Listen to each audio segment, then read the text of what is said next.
मैं आप लोगों से आग्रह कर रहा हूं कि आप किसी डर में मत जाइए, न हिंदू में जाइए न संविधान। कोई खतरे में नहीं है। अगर खतरे में है साथियों तो आप लोग साथियों खतरे में है, क्योंकि ये दोनों सत्ता में जो पार्टियां हैं ये आपकी जाति जनगणना नहीं कराना चाहती हैं और न आपको हक हिस्सेदारी देना चाहते हैं। हक हिस्सेदारी समझ रहे हैं, नौकरी में नहीं, धन धरती राजपाट सभी ठीका पट्टा जितनी भी सरकारी संस्थाएं हैं सब में आपको हिस्सेदारी चाहिए जाति के अनुपात में। जिस जाति की 10% आबादी है उतने % आप लोगों के हक हिस्सेदारी मिलना चाहिए। अगर ये कानून बन जाएगा साथियों, आपका कोई मुख्यमंत्री हो या न हो, आपका कोई सांसद हो या न हो, लेकिन आपके कानून आपके घर तक हिस्सेदारी दिलाएगा। जाति भगवान नहीं बनाया है, इंसान बनाया है। अगर इंसान जाति बनाया है तो इंसान को जाति जनगणना कराने में क्यों दिक्कत हो रही है? इसलिए दिक्कत हो रही है कि जिस दिन जाति जनगणना हो जाएगी उस दिन सभी जात के हक हिस्सेदारी मिल जाएगी। और यही वर्तमान सरकार नहीं चाहती है साथियों। कि डर हमेशा दिखाया जाता है साथियों, कभी हिंदू खतरे में है, कभी संविधान खतरे में है साथियों। इसके पहले सपा कांग्रेस को हराने वाले हम ही आप थे साथियों, जितने हम आप हैं, लेकिन आज हम ही या फिर कांग्रेस और सपा को याद करते हैं। एक तरफ का लाठी खाते हैं, जो 5 साल बीत जाते हैं तो आप लोग भूल जाते हैं उसकी लाठी।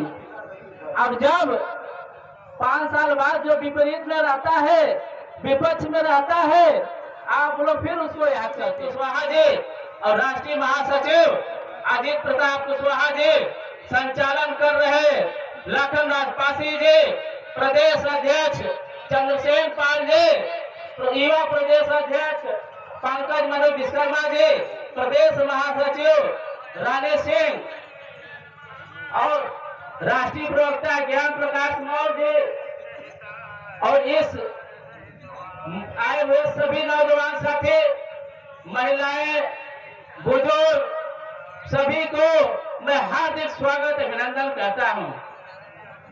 साथियों, हम लोग के जो पार्टी का एजेंडा है, आप लोग कहीं भी रैली या पर्चा में कहीं भी देखते हैं, जिसकी जितनी संख्या मारे उसकी उतनी हिस्सेदारी। एक समान शिक्षा, गरीब हो या धनवान, सबको एक समान शिक्षा, ये हम लोग के पार्टी का मुख्य उद्देश्य है साथियों।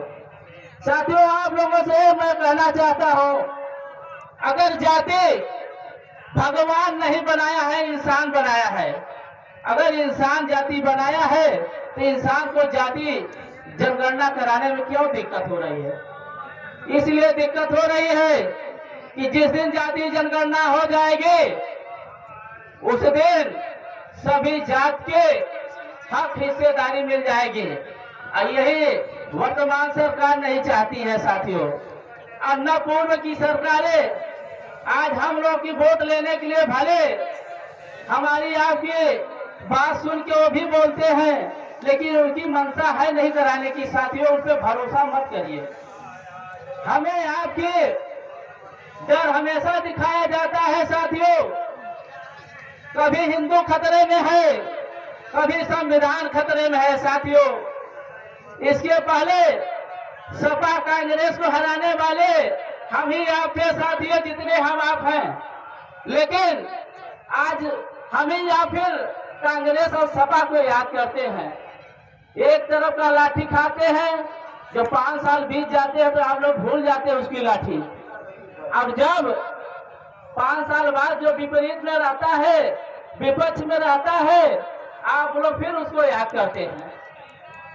अगर आप लोग इस तरीके से फेर बदल करते रहेंगे, जैसे ठंडी के टाइम में आप लोग के स्वागत, ठंडी के टाइम में आप लोग गर्मी का याद करते हैं, और जब गर्मी आता है तो ठंडी की याद करते हैं। ऐसे आप लोग पार्टियों का बदलाव करते हैं। मैं